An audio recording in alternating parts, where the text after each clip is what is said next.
Hello বন্ধুরা, কেমন আছেন? আশা করছি সবাই ভালো আছেন।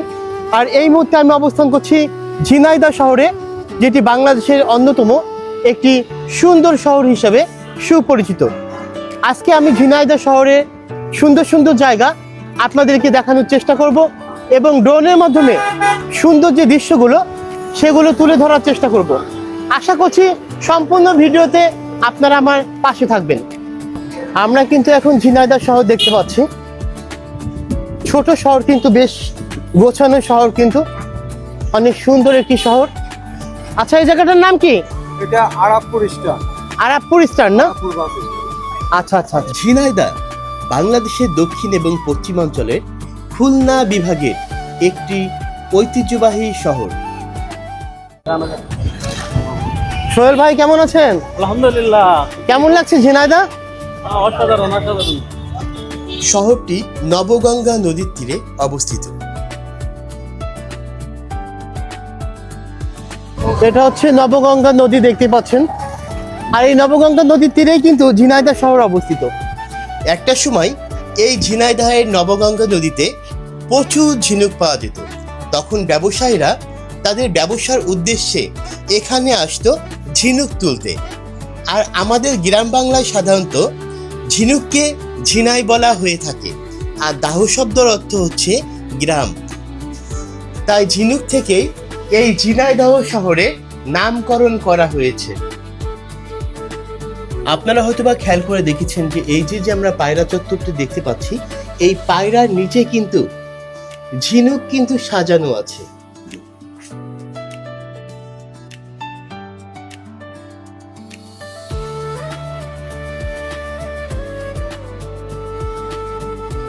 ঝিনাইদহ শহরের বর্তমান আয়তন 32.42 বর্গ কিলোমিটার এবং এই শহরে বর্তমান জনসংখ্যা 1,54,345 জন।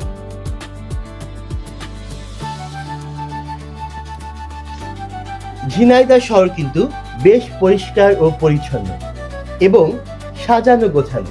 একটা সময় এই ঝিনাইদহ জেলা যশোর জেলার অন্তর্গত ছিল। তখন ঝিনাইদহ ছিল যশোর জেলার মহকুমা। ঝিনাইদহ শহরের আতিথেয়তা এবং মানুষজনের আন্তরিক ব্যবহার পুরো বাংলাদেশে বিশেষভাবে প্রশংসিত। নবগঙ্গা নদীর তীরে গড়ে ওঠা এই শহরের মানুষ স্বভাবসুলভভাবেই অত্যন্ত অতিথিপরায়ণ, ভদ্র এবং আন্তরিক। আমরা এখন দেখতে পাচ্ছি ঝিনাইদহ কেন্দ্রীয় কবরস্থান, দেখতে পাচ্ছেন। কোনো নতুন পর্যটক বা অপরিচিত মানুষ এই শহরে এলে স্থানীয় বাসিন্দারা অত্যন্ত আগ্রহের সাথে এটা হচ্ছে ঝিনাইদহ পিটিআই। এখানে যত শিক্ষক রয়েছে প্রাথমিক বিদ্যালয়ের, তারা কিন্তু এখানে কিন্তু ট্রেনিং করতে আসেন। এটা হচ্ছে ঝিনাইদহ আমদহ ট্রাফিক মোড়, দেখতেই পাচ্ছেন। এটা হচ্ছে ঝিনাইদহ পুলিশ লাইন, আপনারা দেখতে পাচ্ছেন। এটা হচ্ছে ঝিনাইদহ পুলিশ লাইন, আর এখানে হচ্ছে ঝিনাইদহ জেলা পুলিশ সুপারের কার্যালয়। এখানে আমাদের অনেক ইচ্ছা ছিল যে ভিতরে প্রবেশ করে আপনাদেরকে সুন্দরভাবে দেখানোর জন্য, কিন্তু অনুমতি না থাকার কারণে আমরা কিন্তু ভিতরে প্রবেশ করতে পারছি না। আমরা চেষ্টা করেছিলাম পুলিশ লাইনের ভেতরে যাওয়ার জন্য, কিন্তু অনুমতি না থাকার কারণে আমরা খুবই আন্তরিকভাবে দুঃখিত যে আমরা পুলিশ লাইনের ভেতরে ভিডিও আপনাদেরকে দেখাতে পারছি না। আমরা এখন দেখতে পাচ্ছি ঝিনাইদহ জেনারেল হাসপাতাল, যেটি 1968 সালে প্রতিষ্ঠিত হয়েছে। এছাড়া ঝিনাইদহ সদর হাসপাতাল হিসাবেও এই হসপিটালের পরিচিতি রয়েছে।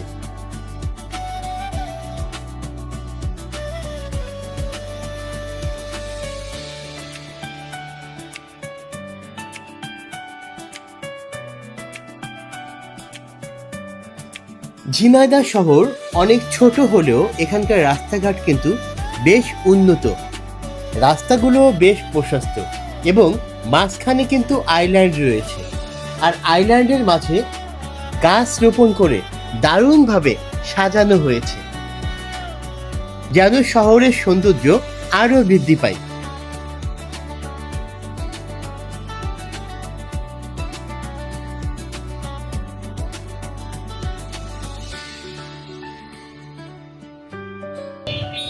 হ্যালো বন্ধুরা, দেখতে পাচ্ছেন এটা হচ্ছে ঝিনাইদহ শহরের প্রাণকেন্দ্র, যেটা বকচত্বর হিসেবে সুপরিচিত। আমরা এবার ড্রোনের মাধ্যমে এই ঝিনাইদহ শহরকে সুন্দর করে ড্রোনের মাধ্যমে ফুটিয়ে তোলার চেষ্টা করব। আশা করছি সম্পূর্ণ ভিডিওতে আপনারা আমার পাশে থাকবেন। সরি, এটা হচ্ছে ঝিনাইদহ পায়রা চত্বর। আমি ভুল করে বকচত্বর বলে ফেলেছি, এজন্য আন্তরিকভাবে দুঃখিত।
দারুণ কিন্তু শহরটা আমরা দেখতে পাচ্ছি।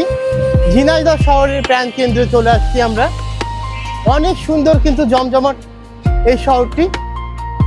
ঝিনাইদহ জেলার উত্তরে কুষ্টিয়া জেলা, দক্ষিণে যশোর জেলা, পূর্বে রাজবাড়ী ও মাগুরা জেলা এবং পশ্চিমে চুয়াডাঙ্গা ও ভারতের পশ্চিমবঙ্গ অবস্থিত।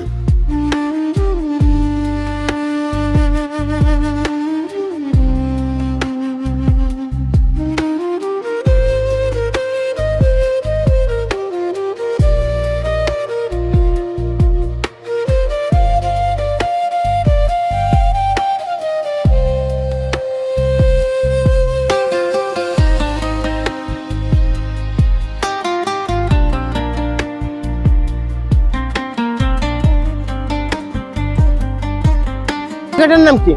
এটা সদর থানা ঝিনাইদহ। আচ্ছা, এইটা হচ্ছে ঝিনাইদহ সদর থানা, দেখতে পাচ্ছেন বিশাল বড় বিল্ডিং। এই যে বড় বড় সব ব্র্যান্ডের শোরুম কিন্তু আমরা এখানে দেখতে পাচ্ছি।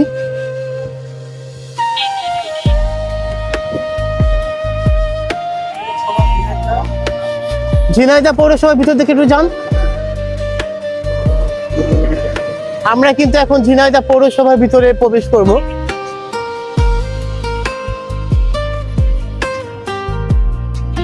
সুন্দর একটা জায়গা কিন্তু খেলার জন্য।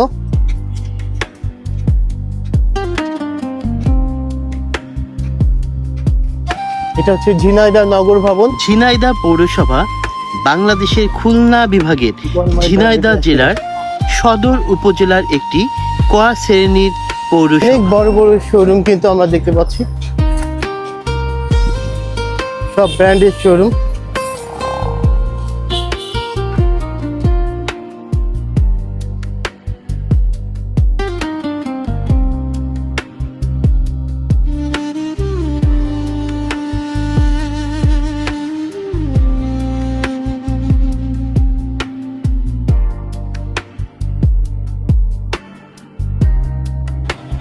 তো বন্ধুরা, ভিডিওটি কেমন লাগলো? যদি ভিডিওটি ভালো লেগে থাকে তাহলে অবশ্যই এই কাজী কাকুর মাল্টিমিডিয়া ইউটিউব চ্যানেলটি সাবস্ক্রাইব করবেন আর পাশে রাখা বেল আইকনটি বাজিয়ে দিবেন। আর সবশেষে সবাই ভালো থাকবেন, সুস্থ থাকবেন। আল্লাহ হাফেজ।